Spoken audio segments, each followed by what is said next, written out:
Hi అండి, అందరికీ నమస్కారం. సభికో ప్రణామ్. ఈరోజు వీడియోలో వింటర్ సీజన్లో బేబీస్కి ఆర్ టోడ్లర్స్కి అవసరమయ్యే కొన్ని థింగ్స్ గురించి డిస్కస్ చేయబోతున్నాను. నాకు తెలిసింది నేను షేర్ చేసుకోబోతున్నానండి. న్యూ మమ్స్కి ఈ వీడియో చాలా యూస్ఫుల్ అవుతుంది అనే అనుకుంటున్నాను. సో వీడియోలోకి వెళ్ళిపోదాం. ఫస్ట్ వన్ వచ్చేసి ఇది నాజల్ ఆస్పిరేటర్ అంటారండి. ఈ సీజన్లో అలాగే రైనీ సీజన్లో పిల్లలు ఎక్కువగా జలుబుకి దగ్గుకి ఎఫెక్ట్ అవుతూ ఉంటారు కదండి. సో వాళ్ళ నోస్ బ్లాక్ అయినప్పుడు, వాళ్ళకి జలుబు చేసినప్పుడు ఇది ఇలా ముక్కులోకి పెట్టి జలుబుని తీయాలండి. మనకిలాగా వాళ్ళు చీదలేరు కదండి. సో ఇదైతే బాగా యూస్ఫుల్ అవుతుంది. ఏ డిస్కంఫర్ట్ లేకుండా ఈజీగా వర్క్ అయిపోతుందండి. దీన్ని నోస్ బల్బ్ అని కూడా అనొచ్చు. ఈ ఎడ్జ్ పాయింట్ని నాస్ట్రిల్స్ అంటే ముక్కు రంధ్రంలోకి పెట్టాలండి. ఇలా ముక్కులోకి పెట్టే ముందు ఎయిర్ రిలీజ్ అవ్వడం కోసం బాగా ఫస్ట్ ప్రెస్ చేసేసి దీని లోపలికి పెట్టి మన హ్యాండ్ రిలీజ్ చేయాలి. వెంటనే అది సక్ చేసేసుకుంటుందండి. ఈ విధంగా వాళ్ళకి నోస్ కొంచెం ఫ్రీ అవుతుంది. అండ్ ఇది మనం ఎప్పటికప్పుడు క్లీన్ చేసుకోవచ్చండి. డిటాచబుల్ కాబట్టి సో మనం హాట్ వాటర్లో క్లీన్ చేసుకోవచ్చు. హాట్ వాటర్తో క్లీన్ చేసుకోవాలండి. సెకండ్ వన్ వచ్చేసి నాజల్ స్ప్రే బాటిల్స్ అండి. ఇవి మనకి బయట మెడికల్ షాప్స్లో అవైలబుల్లో ఉంటాయి. వాళ్ళకి ముక్కు కొంచెం పట్టేసి ఇబ్బంది పడుతుంటే ఈ డ్రాప్ పొజిషన్ని మనం వీడియోలో చూపిస్తున్నట్టు ఏటవాలుగా పెట్టుకొని ఒక ముక్కు రంధ్రంలోకి వేసేటప్పుడు రెండో రంధ్రంని క్లోజ్ చేసుకోవాలి. అలా మళ్ళీ వేరొక దానిలో వేయాలి. ఇది వాళ్ళకు చాలా రిలీఫ్ ఇస్తుందండి.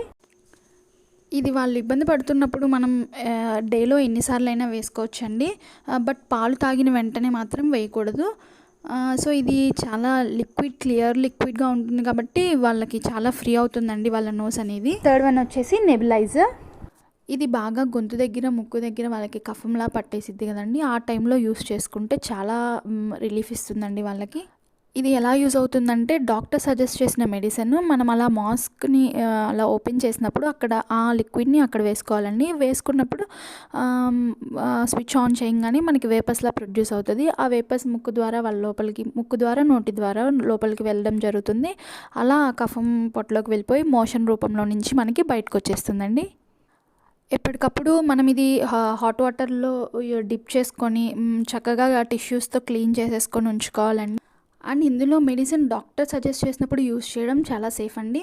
అండ్ అలానే నేను ఎప్పుడైనా నోస్ బ్లాక్ అయింది అని అనుకున్నప్పుడు ఈ 1% NS సొల్యూషన్ని నేను యూస్ చేస్తాను. ఇది కూడా నేను డాక్టర్ని అడిగాను.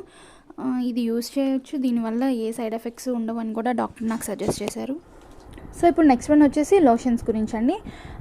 మ్యాక్సిమం నేను మమాయత్ బాడీ లోషన్నే యూస్ చేస్తానండి. అంటే నేను యాజ్ ఎ న్యూ మమ్గా జర్నీ స్టార్ట్ చేసినప్పుడు నా రీసెర్చ్లో తెలుసుకున్న విషయం, బడ్జెట్లో అలానే న్యాచురల్ ఇంగ్రీడియంట్స్తో అవైలబుల్గా ఏముందా అని చూస్తే మమాయత్ ప్రొడక్ట్స్ నాకు కనిపించాయండి.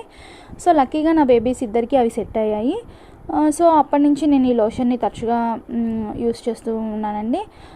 ఇదేంటంటే అట్లీస్ట్ 2 అవర్స్కి ఒకసారి అన్నా రాయాలండి ఈ వింటర్ సీజన్లో మెయిన్గా. ఎందుకంటే కాళ్ళు మనకి తెలుసు స్కిన్ అనేది డ్రై అయిపోతూ ఉంటుంది కదండి. సో అందుకని ఈ లోషన్ని నేను బాగా యూస్ చేస్తాను. అండ్ ఆయిల్ యూస్ చేస్తానండి. మసాజ్ ఆయిల్ ఉంటుంది కదండి, అది నేను early morning massage oil use చేస్తాను. అండ్ అలానే నైట్ పడుకునే ముందు మసాజ్ ఆయిల్ యూస్ చేస్తాను. ఈ మధ్యలో లోషన్స్ని యూస్ చేస్తానండి. మసాజ్ ఆయిల్ కూడా మమాయత్ ప్రొడక్టేనండి. అండ్ నెక్స్ట్ సోప్స్ కూడా నేను మమాయత్ సోప్సే యూస్ చేస్తాను. అన్నీ ఒకదాని రిలేటెడ్ బ్రాండ్ అయితేనే బెటర్గా ఉంటుంది. వాళ్ళ స్కిన్కి కూడా పడింది కాబట్టి నేను ఇవే ప్రిఫర్ చేశానండి. ఈ సోప్ అనేది కూడా మీరు చూస్తున్నట్టు న్యాచురల్ ఇంగ్రీడియంట్స్తో మనం ఏదైనా సరే ఫస్ట్ ఏదైనా బై చేసేటప్పుడు ఆ ఇంగ్రీడియంట్స్ ఏంటా అనేది ఒకసారి చెక్ చేసుకుంటే మనకి అర్థమైపోతుందండి ఇది కొనాలా వద్దా అని. ఒకసారి చెక్ చేస్తూ ఉండండి. అండ్ సోప్స్ కూడా మనం బేబీ సోపే యూస్ చేయాలండి. టాడ్లర్స్, కిడ్స్ వాళ్ళందరికీ కూడా. అంతేగాని మనం యూస్ చేసే సోప్స్ యూస్ చేస్తే వాళ్ళ స్కిన్ రఫ్ అయిపోతుంది. వాళ్ళ స్కిన్ టెక్స్చర్ వేరు, మనది వేరు కదండి, అందుకని. అండ్ నెక్స్ట్ వచ్చేసి ఇక్కడ నేను 2 బాడీ లోషన్స్ని చూపిస్తున్నానండి. సో ఫస్ట్ వన్ వచ్చేసి ఇలా ఈజీగా స్ప్రెడ్ అయిపోతుంది మన స్కిన్లోకి, అంటే పిల్లల స్కిన్లోకి ఈజీగా పెనిట్రేట్ అవుతుంది. అండ్ ఇంకొకటి కూడా కొంచెం టైం తీసుకుంటుందండి స్కిన్లో కలవడానికి, బట్ ఇది కూడా చాలా ఎఫెక్టివ్గానే వర్క్ చేస్తుంది. కోకోనట్ ఆయిల్ కూడా యూస్ చేసుకోవచ్చండి. నేను మసాజ్ ఆయిల్ కాకుండా కోకోనట్ ఆయిల్ కూడా అప్పుడప్పుడు యూస్ చేస్తూ ఉంటాను. వింటర్లో అయితే బాగా యూస్ చేస్తానండి కోకోనట్ ఆయిల్ని, ఎందుకంటే అది చాలా మాయిశ్చరైజింగ్ ఏజెంట్గా మనకి స్కిన్కి పనిచేస్తుంది కాబట్టి. అండ్ ఫైనల్లీ వాటర్ కంటెంట్ ఎక్కువ తీసుకోవాలండి. వింటర్ సీజన్ పిల్లలు అసలు వాటర్ తాగరు. పిల్లలే కాదు, మనం కూడా వాటర్ పెద్దగా కన్జ్యూమ్ చేయం కదా, కానీ వాటర్ తీసుకోవాలండి. వాటర్ పిల్లలకి మనం ఎప్పుడు లుక్వామ్ వాటరే పట్టించండి, అంటే గోరువెచ్చని నీళ్ళు మాత్రమే తాపించండి వింటర్ సీజన్లో మాత్రం. సో వాటర్ కంటెంట్ ఎక్కువగా తీసుకుంటే వాళ్ళు తిన్న ఫుడ్ కూడా డైజెస్ట్ అవుతుంది. వింటర్ సీజన్లో కొంచెం డైజెస్ట్ అవ్వడం కొంచెం ఇబ్బందిగా ఉంటుంది కాబట్టి లుక్వామ్ వాటర్ని తీసుకుంటే తిన్న ఫుడ్ ఈజీగా డైజెస్ట్ అవ్వడానికి హెల్ప్ అవుతుందండి. అండ్ ఇంకొకటి, వింటర్ సీజన్లో మనం బయటికి వెళ్ళినా సరే ఇంట్లో మామూలుగా లూజ్ టైప్ కాటన్ క్లాత్స్ లాంటివి లేదా లూజ్ క్లాత్ వాళ్ళు కంఫర్ట్గా ఉండే క్లాత్ వేసి దానిపైన స్వెటర్ వేసుకుంటే బెటర్ అండి.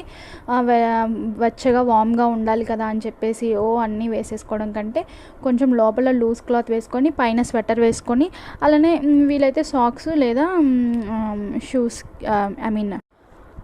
సాక్స్, గ్లౌజెస్ యూస్ చేసుకోవచ్చండి.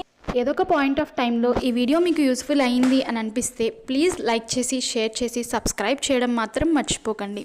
ఒకసారి అలానే ఛానల్ని విజిట్ చేసి కంటెంట్ బాగుంది అనిపిస్తే కూడా సబ్స్క్రైబ్ చేయండి.